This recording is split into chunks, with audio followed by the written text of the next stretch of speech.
Online के चक्कर में आज के दिनों में मंत्र सीखना है। ऑनलाइन के चक्कर में आज के दिनों में कई ऐसे घर जो है बर्बाद हो गए, कई ऐसे घर जो है तबाह हो रहे हैं, कई ऐसे घर जो है उजड़ गए हैं। उस घर से भागना पड़ा है, फिर भी वो शक्ति उसको पीछा ही नहीं छोड़ता, क्योंकि वो व्यक्ति खुद उस चीज़ से हटना ही नहीं चाहता। वो व्यक्ति अपने आप को और ज़्यादा खतरनाक बनाना चाहता है और अपने परेशानी को और ज़्यादा खतरनाक बनाते जा रहा है, लेकिन उसका समाधान जो है हो ही नहीं रहा। और वो न जाने किसी अघोरी तांत्रिक बाबा से दिखाते रहेंगे, लेकिन उसका परेशानी बिल्कुल ठीक नहीं होने वाला, क्योंकि एक ऐसी ही आज के दिन में हवा चला हुआ है। जिसको भी घर में थोड़ा बहुत परेशानी होती है ना, वो सोचता है कि कहाँ जाऊँ बाबा को दक्षिणा देने, कहाँ जाऊँ बाबा को ये चीज़ें देने। चलो मैं ये मंत्र तो दिया हुआ है ना, बाबा भी आएंगे तो मंत्र ही करेंगे ना, ये मंत्र मैं खुद कर लेता हूँ, खुद ये टोना टोटका कर लेता हूँ, ये ऑटोमेटिक मेरे घर की परेशानी दूर हो जाएगी। लेकिन कभी कभी ये चीज़ें सक्सेस हो जाता है, लेकिन कभी कभी ये चीज़ें बड़ा उपद्रव को बढ़ावा देता है, बड़ा उपद्रव को आने का बुलाने का ये जो है क्रिया कर देते हैं। तो वो चीज़ें जो है जो जानकार व्यक्ति करता है अपने अनुभव और अपने समर्थ पर करता है और अपने शक्ति के बदौलत करता है। लेकिन आप लोग ऐसा चीज़ कर देते हो वीडियो देख करके, ये सब चीज़ें आपके लिए बहुत ही खतरनाक हो सकता है। और आज के दिन में तो कई ऐसे व्यक्ति को शौक चढ़ा है कि मैं मंत्र सीखूंगा।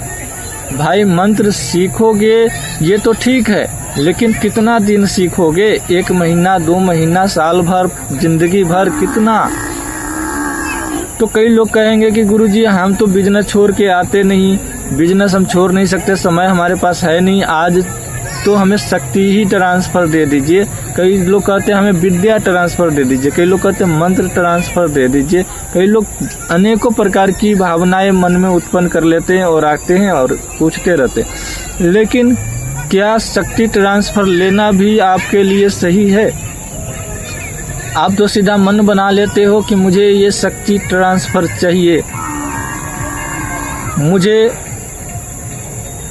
शक्ति चाहिए, क्योंकि मैंने आपका वीडियो देखा है, आप शक्ति ट्रांसफ़र करते हो, लेकिन कौन सा शक्ति लेना है ये आप खुद डिसाइड कर लेते हो। ये ही आपका गलती होता है और यही चीज़ आपको बर्बाद भी कर सकता है। आप हमेशा निम्न प्रकार की शक्ति को हासिल करने के लिए आप जो है शक्ति को मांगते हो। छोटी से छोटी शक्ति को आप लेना चाहते हो, बड़ी शक्ति को तो कोई भी नहीं लेना चाहेगा ट्रांसफ़र। छोटी से छोटी शक्ति को ही आप लोग ट्रांसफ़र लेना चाहोगे, क्योंकि आपका वो सारा काम करे। ट्रांसफ़र लेना सही है, लेकिन वही ट्रांसफ़र हो सकता है आपके ज़िंदगी का अंतिम दिन भी बन सकता है। वो शक्ति आपको पूरे घर को परेशान कर सकता है। इस चीज़ के बारे में आपने सुना नहीं, समझा नहीं, मुझे शक्ति ट्रांसफ़र चाहिए, दे दो, कुछ भी हो मुझे चाहिए, ऐसे तो नहीं बोलोगे। लेकिन शक्ति ट्रांसफ़र आपको लेना है, बस यही बोलोगे। और कुछ भी हो तो बाबा है ना आप देखने के लिए, बाबा आपके पूरा घर को जो है देखते रहेगा, वही बाबा को काम है और दूसरा कोई काम नहीं है। तो इस प्रकार से आप लोग मन बना लेते हो और अपने घर में वो उपद्रव को बढ़ावा देते हो, खतरा को बुलावा देते हो, और आप लोग जो है खुद इस चक्रव्यूह में फंस जाते हो और ऐसा फंसते हो कि बाद में निकलना बड़ा मुश्किल होगा, बहुत मुश्किल होगा आप लोगों को इस परेशानी से निकलना। क्योंकि ये परेशानी जो है आपको कई अघोरी तांत्रिक तक दौड़ा देगा।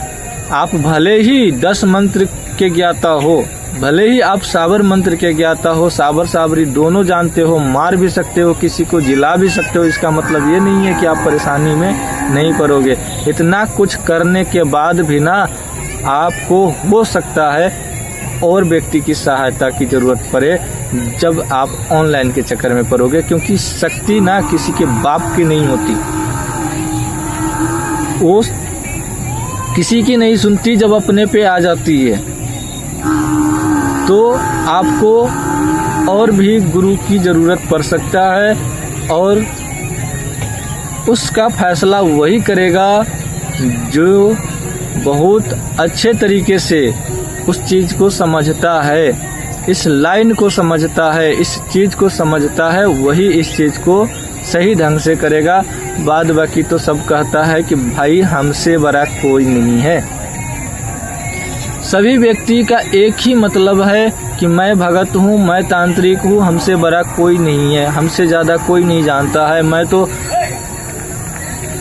इतना सारा ज्ञान प्राप्त किया हूँ, इतना सारा ज्ञान प्राप्त किया हूँ कि मेरे सामने में सभी फीके पड़ जाते, मैं जहाँ जाऊँगा मेरे सामने में सब फीके पड़ जाते हैं। ये शक्ति ना अपने आप में एक घमंड सा है जो कि मन में किसी को आना ही नहीं चाहिए, लेकिन सबके मन में आने लगता है कि मुझसे बड़ा कोई नहीं है। मैं किसी को मार दूं, मैं किसी को जिला दूं, मैं किसी को उपद्रव कर दूं, मैं किसी को परेशानी कर दूं। अरे भाई आपसे भी बड़ा कोई है, अरे बहना आपसे भी बड़ा कोई है, आपसे भी बड़ा कोई डायन है, दावंश है, डाकी है, कई प्रकार की प्रथाएं हैं, संप्रदाय हैं जिसके सामने आप तुच्छ हो, एक तिनके की भांति हो। बड़े बड़े ऐसे साधु संत ऋषि महात्मा हैं जिसके जानकारी के सामने आप तुच्छ हो, कुछ भी नहीं हो। आपकी देवी, आपकी दुर्गा वहीं के वहीं थम जाएगी, रुक जाएगी, आपकी काली भी रुक जाएगी, उसको तनिक भी रुआ नहीं भगन कर सकते हैं। आज के दिन में भी ऐसे ऐसे महागुरु सब है कि आपकी काली भी रुकेगी, आपकी बात नहीं मानेगी। आप कितना भी बड़ा खतरनाक हो ना, आप अपने अंदर तक ही हो। इसलिए घमंड कभी मत पालो, पालना है तो अपने आप में सद्गति पाओ, सद बुद्धि पाओ, पर घमंड ना पाओ। इसलिए आप लोग हमेशा मंत्र सीखने के चक्कर में रहते हो तो मंत्र सीखो। मैं ये नहीं कहता हूँ कि नहीं सीखो, मंत्र सीखो, ज्ञान प्राप्त करो, ज़्यादा से ज़्यादा चीज़ें हासिल करो और अपने आप को ऊंचा से ऊंचा पद तक ले जाओ, लेकिन अपने अंदर कभी घमंड मत लाने देना। अपने अंदर एक तिनका सा भी घमंड नहीं आने देना, क्योंकि घमंड जो है विनाश का कारण होता है। इसलिए सहनशीलता जरूरी है। तांत्रिक के अंदर सहनशीलता बहुत कम होती है, लेकिन मानते हैं कि कम होती है, लेकिन फिर भी अपने आप को सहनशीलता में ढालो, सहन करो। किसी की बातें सहो, किसी की बोली सहो, तो जाके आपको समझ में आएगा कि तांत्रिक गिरी, बाबा गिरी कितना बड़ा ये राज है, और इस चीज़ को जो करता है उसको क्या क्या सहना पड़ता है। ऐसे ही कोई बाबा नहीं बनते। बाबा बनने के लिए उसे बहुत कुछ करना होता है, बहुत कुछ उसे त्यागना पड़ता है, तब जाके कोई बाबा बनता है। ऐसे ही कोई बाबा नहीं बनता।